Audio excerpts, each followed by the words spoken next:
Bonsoir à tous et bienvenue. Nouvelle croisade du ministre de la Réconciliation nationale et de la Cohésion sociale en vue de rapprocher les positions et consolider la réconciliation nationale. Cet après-midi, il est allé à la rencontre des partisans de l'ex-président Laurent Gbagbo. Et puis à l'étranger, cette scène de chaos au Parlement panafricain à Midrand, en Afrique du Sud, suite à un désaccord sur le mode du scrutin du bureau de l'institution panafricaine. Des membres du Parlement en sont même venus aux mains, entraînant la suspension de la session. Kwadwo Konan-Bertin poursuit sa croisade en vue de rapprocher les positions et accélérer la réconciliation nationale. Cet après-midi, le ministre de la Réconciliation et de la Cohésion sociale a rencontré les partisans de l'ex-président Laurent Gbagbo. Plusieurs sujets au menu, notamment le retour en Côte d'Ivoire après son procès du leader du Front populaire ivoirien. La précision de Salif Yalekwe et Harouna Zeba. Abidjan Cocody, ce mercredi soir, domicile du défunt chef de la diplomatie ivoirienne, Abdourahmane Sangari, devenu le quartier général de la tendance baptisée GOR, Gbagbo ou rien, du Front populaire ivoirien. Le ministre de la Réconciliation nationale sur les lieux pour échanger et discuter avec les partisans de l'ex-chef de l'État Laurent Gbagbo. Des débats francs avec au menu plusieurs questions d'actualité. Et le constat général qui se dégage de part et d'autre, que ce soit du côté gouvernemental, comme du côté du FPI pro-Gbagbo, puisque il ne faut pas se le cacher, ce sont les grands belligérants majeurs de la crise. L'impression générale qui se dégage, c'est cette volonté exprimée par tous d'aller à la paix, d'aller à la réconciliation. Ce sont nos aînés et nous le doivent, nous les plus jeunes. Nous avons été heureux de rencontrer M. le ministre de la Réconciliation nationale et de la Cohésion sociale. Quand nous étions en exil, il nous a rendu plusieurs fois de visite au Ghana pour discuter. Donc il y a longtemps qu'il est engagé dans le processus de réconciliation. Lorsque je suis sorti de prison, il a été un des tout premiers à venir me voir à la maison pour discuter, pour voir comment ce pays va retrouver la paix. Donc, il y a longtemps que nous parlons avec lui de réconciliation. Actualité oblige, le retour annoncé pour le 17 juin de l'ex-pensionnaire de la Haye a été évoqué. Mais je dis à tous ceux qui veulent polémiquer de se référer à la déclaration du président Ouattara le mercredi 7 avril.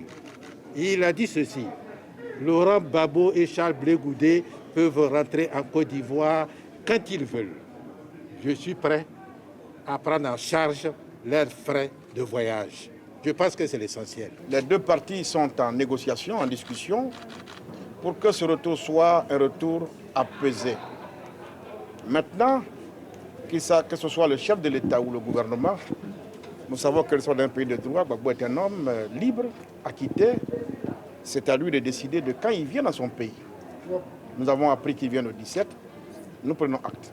Auparavant, Kwadwo Konan-Bertin a échangé avec la représentante régionale du Haut-Commissariat des réfugiés qui intervient en premier plan dans le retour des exilés politiques. Il est prévu la construction d'un échangeur au rond-point de la mairie d'Abobo. Les obstacles, habitations et autres commerces sur la voie de contournement ont été déguerpis ce mardi par les services de l'AGEROUTE. Le maître d'ouvrage assure les impactés omis lors des indemnisations qu'ils percevront leur dû. Les précisions de Thiemé Dandje et Harouna Zeba. Rond-point de la mairie d'Abobo. Ici va être construit dans les prochains mois un échangeur. Sur le terrain, les travaux vont bon train. Même constat à quelques pas de là. Abobo-Wantwe, le chantier de la voie de contournement du futur échangeur, connaît des avancées. Sur la première section de 800 mètres, le terrassement a débuté. Les équipes pour la libération de l'emprise sur la deuxième tranche se déploient alors sur ce tronçon qui mène à la station Pétro-Ivoire d'Abobo Centre. À la vue des engins commis aux démolitions, les occupants des lieux s'affairent à pied bagages. Sur le terrain, l'opération fait des mécontents. Plusieurs impactés qui ont déjà fait leurs affaires pour quitter les lieux se plaignent des omissions pour les indemnisations et du non-respect du barème de 2 mètres des habitations à raser. Ils ont cassé mon magasin. Ça me fait 18 ans que je suis ici. C'est ici que je mange avec mes enfants. Ils ont dit les premiers vont venir casser. Hier nuit, il y en avait mes barages. Ce matin, Caterpillar est venu s'enlever tout. C'est ici que je mange avec mes enfants. C'est où je me débrouille. Où est-ce que aujourd'hui, je ne sais même pas où il est parti. Ils ont dit qu'ils vont prendre 2 mètres. À notre grande surprise, on voit derrière, ils ont mis 3 mètres. Donc on ne sait pas pourquoi ils ont mis 3 mètres. Ce qui est sûr, c'est dû. Mais comme c'est l'État qui veut travailler, il n'y a pas de problème. Mais nous, notre problème aujourd'hui, là, ils n'ont qu'à respecter les 2 mètres. Je suis en train d'emménager actuellement. Je ne sais pas là où mettre les affaires. Je ne sais pas comment faire avec la famille. Actuellement, la famille même est divisée. Il y a des enfants qui vont à l'école, n'ont pas encore fait les affaires. Je ne sais pas où les mettre. Donc je suis obligé de sortir de la maison. Je n'ai pas été indemnisé. Je ne sais pas comment ils ont fait le truc. Seulement, j'ai été informé que la maison doit être cassée. Donc je dois libérer la maison. Quoique touchés par l'opération, d'autres riverains jubilent. Ils disent voir, avec ces travaux, un vieux rêve devenir réalité. Le quartier est tellement isolé, le quartier est tellement vilain, l'eau sale. Et puis aujourd'hui, je vois gros machines devant nous, ils vont faire goudron ici. Je remercie Dieu, je remercie Ahmed Bagayogo qui est à terre aujourd'hui, paix à son âme. On est fatigué de l'eau sale, on est enrhumé. Faites toute la rue goudronner. Nous aussi, on soit à Cocody. Les gens se manquent d'Abobo. Vraiment, on remercie Ambak, même paix à son âme, on le remercie. Notons que 83 ménages sont touchés par cette libération de l'emprise de ce chantier de l'Ageroute. Face au grincement de dents, le maître d'ouvrage rassure que les cas d'omission vont être traités et tous les ayants droit indemnisés. L'unité de néphrologie pédiatrique du CHU de Yopougon, délocalisée à l'INSP, l'Institut national d'hygiène publique, a reçu ce matin un don de médicaments des mains de l'association caritative Les Zinzins du Bonheur. Ce geste vise à appuyer les enfants atteints de maladies rénales pris en charge dans ce service. Un ouf de soulagement pour les parents et une aide fortement appréciée par les responsables de l'unité qui accompagne environ 600 enfants malades chaque année et dont les parents peinent la plupart du temps à aller au bout du traitement en raison des coûts élevés. Les précisions de Nadia Edja et Tanguy Kona. Unité de néphrologie pédiatrique à l'Institut national de santé publique. Ce centre, initialement au CHU de Yopougon, existe depuis 2008 et vient en aide aux enfants souffrant de pathologies du rein, telles que le syndrome néphrotique, la glomérulonéphrite aiguë et l'insuffisance rénale aiguë ou chronique. Au total, 530 enfants malades sont suivis à ce jour dans cette unité qui reçoit en moyenne 600 consultations par an, toutes pathologies confondues. Des traitements souvent trop onéreux pour les parents à cause des dialyses, par exemple sur l'insuffisance rénale qui représente environ 30% des activités du centre.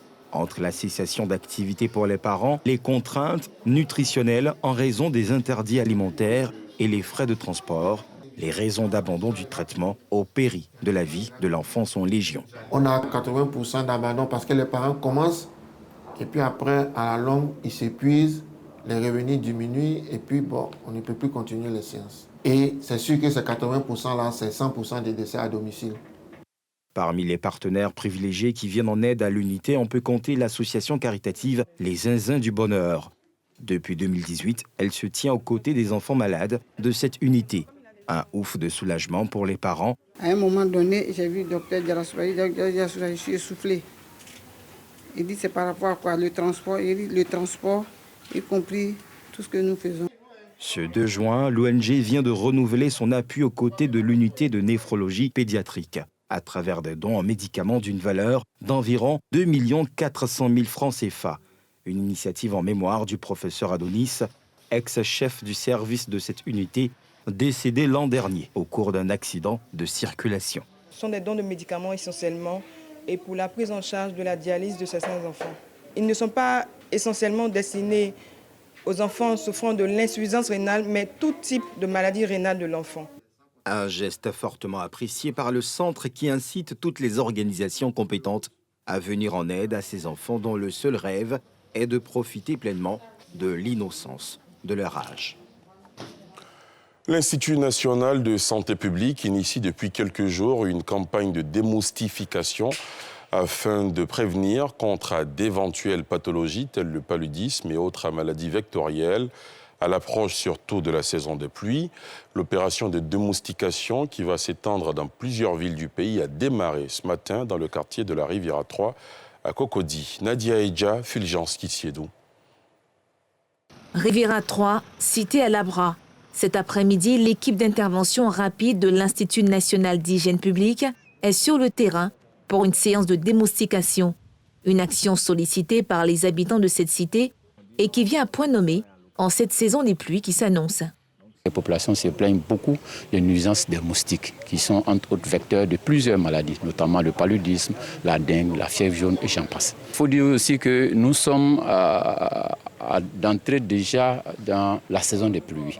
Et qui parle de saison des pluies parle de prolifération des gîtes larvaires et qui vont constituer des lieux de ponte pour les moustiques. Donc, on vient en même temps sensibiliser les populations, les aider à éliminer les gîtes existants d'ici les saisons de pluie pour que cette nuisance de moustiques-là ne puisse pas causer de problèmes de santé publique. Après le débriefing et le mélange des différentes substances, les agents se mettent à la tâche.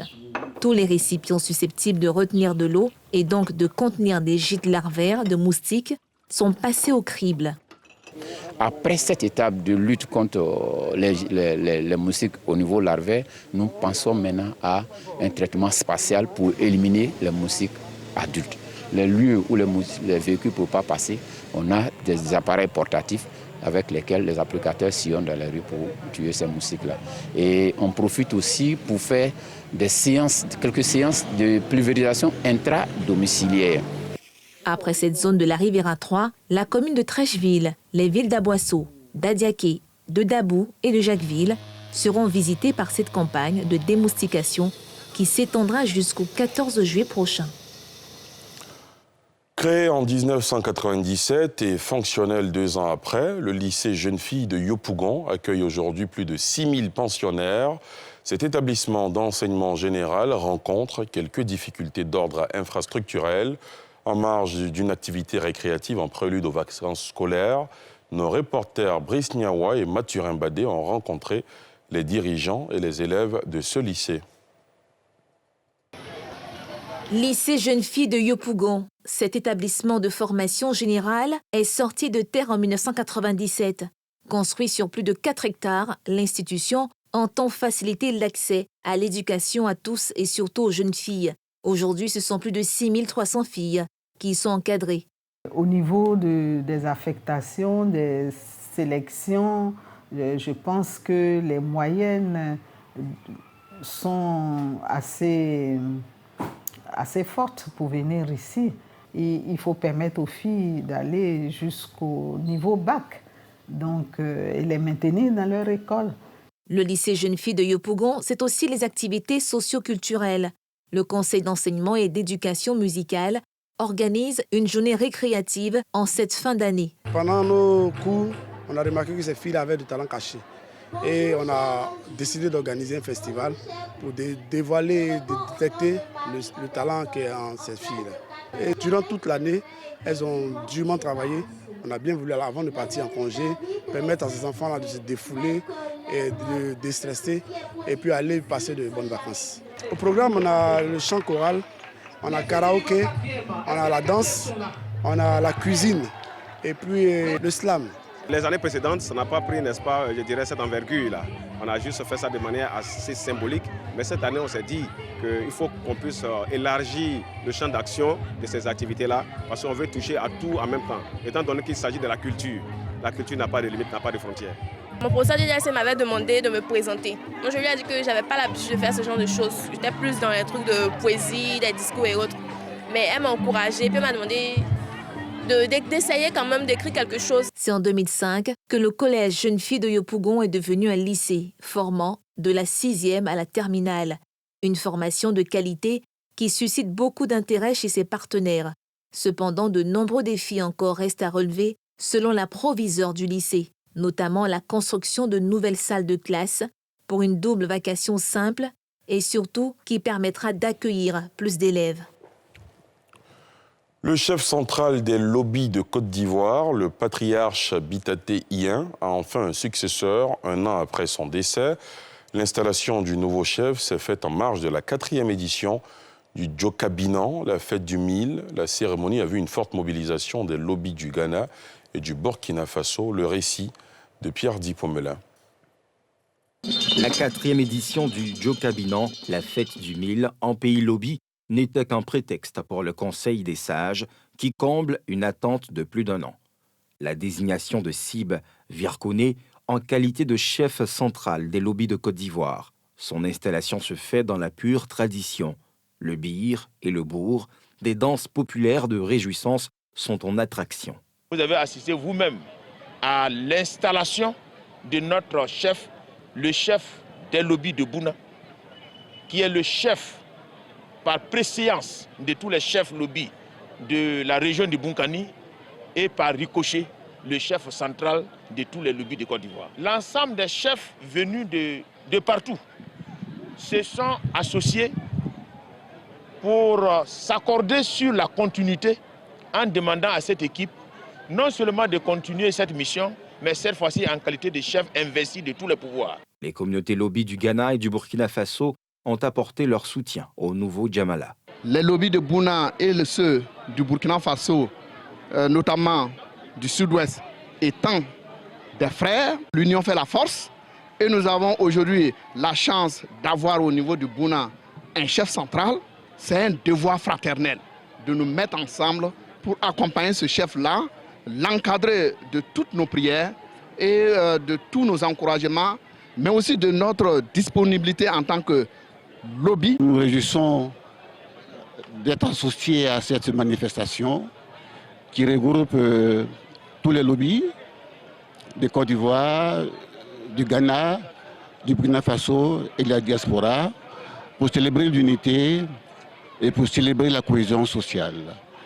Et nous nous réjouissons que les lobbies se sont accordés pour trouver un chef central afin de les fédérer. La chefferie installée avec tous les pouvoirs, la célébration du Mil en pays lobby, s'est poursuivie et a vu la participation d'une délégation du ministère de la Culture et de l'Industrie des Arts et du Spectacle, venue se délecter du riche patrimoine culturel dans le Bunkani.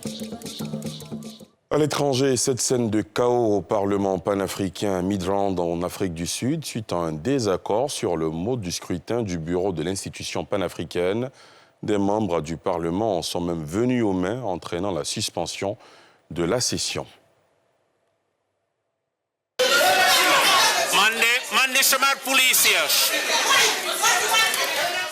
L'élection des instances dirigeantes du Parlement panafricain, l'Assemblée consultative de l'Union africaine, qui regroupe 55 pays du continent, a viré au pugilat, à Midrand, en Afrique du Sud. Des députés en sont venus aux mains, se disputant l'urne de l'élection. Point de discorde, le mode de scrutin. Tout avait pourtant commencé sous de bons auspices pour l'élection du bureau, un président et 4 vice-présidents. Mais la question de la rotation régionale des postes a mis le feu aux poudres, entraînant invectives et bagarres presque généralisées entre élus. Les députés d'Afrique australe et ceux d'Afrique de l'Ouest et centrale sont en désaccord sur le mode de scrutin. Vu la pagaille, la session a été interrompue. Les images de cette scène chaotique ont fait le tour des réseaux sociaux. Le président de la Commission de l'Union africaine, Moussa Faki Mahamat, a condamné ces violences et appelle au respect des procédures. Les scènes de violence choquantes qui se déroulaient aujourd'hui au Parlement panafricain ternissent l'image de cette honorable institution. J'appelle tous les parlementaires à se ressaisir et à se conformer aux règles et procédures de l'institution. L'élection de ce bureau du Parlement panafricain avait déjà été reportée jeudi dernier lorsqu'un membre du personnel a été testé positif à la Covid-19. Cet autre report montre bien les cloisons entre les régions africaines, mais aussi entre anglophones et francophones. Et c'est ici que prend fin ce journal préparé par l'ensemble de la rédaction. Merci de l'avoir suivi.